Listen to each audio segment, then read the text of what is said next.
Ვინ არის ყველაზე უპრინციპო ქართველი პოლიტიკოსი? გუბა სანიკიძე. რატო? მაყურებლისთვის ხო არა? ძალიან ხშირად ცვლის თავის ჩვენებებს და იმით.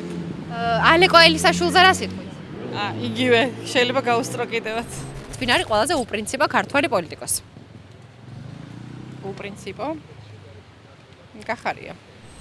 ვინ არის ყველაზე უპრინციპო პოლიტიკოსი ქართველი? ოცნება მომწონს საერთოდ ყველა. და აი უპრინციპო პოლიტიკოსი ერთი ვინ გახსენდებათ მის თვლით? დანარჩენი. პოზიცია? ალეკოცა დანარჩენიც ერთი ჩორტიაც ყველა. ერთი ძალიან ცუდი თვისება აერთიანებს მაგენს. უსამშობლობა. და უპრინციპო ერთი პოლიტიკოსი რო გითხრათ? რა მე მგონია რომ ეს მაინც გახარია. თქვენი აზრით, ვინ არის ყველაზე უპრინციპო პოლიტიკოსი ქართველი? სააგაშვილი. რატო ხო არ გეტყვით მაყურებლისთვის? უპრინციპობის მიზეზს. ავის დრო არ გვეყოფ. ალეკოც უპრინციპოა რა თქმა უნდა. ალეკო ელისაშვილის არ მგონია რომ კაი კაცი იყოს. ალეკო ელისაშვილი. პრინციპოა თუ რა არ გახარდა? ყველას ლანძღავს შეიძლება და ყველას ხელი ჩამორთმევას თხოვლობს.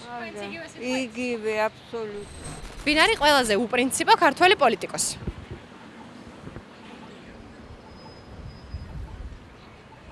ხოშტარია ელენე.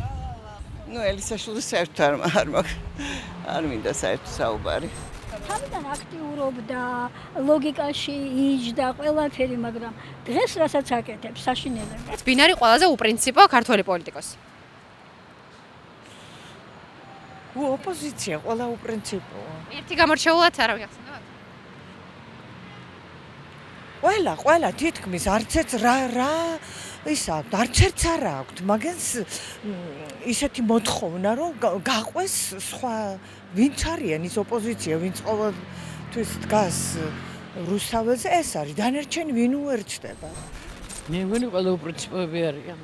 აი ალეკო ელისაშვილს ამბობენ და ეთანხმებით? არ მელაპარაკოთ ალეკო ელისაშვილი რა პოლიტიკოსია? არც რა პოლიტიკოსი? რა პოლიტიკოსია ალეკო? კითხვა გქონდა ესეთი, თქვენი აზრით უპრინციპო თუ არა ეგეთი პოლიტიკოსები ღმერთმა დაგვიფაროს. რა პოლიტიკოსია ეგ?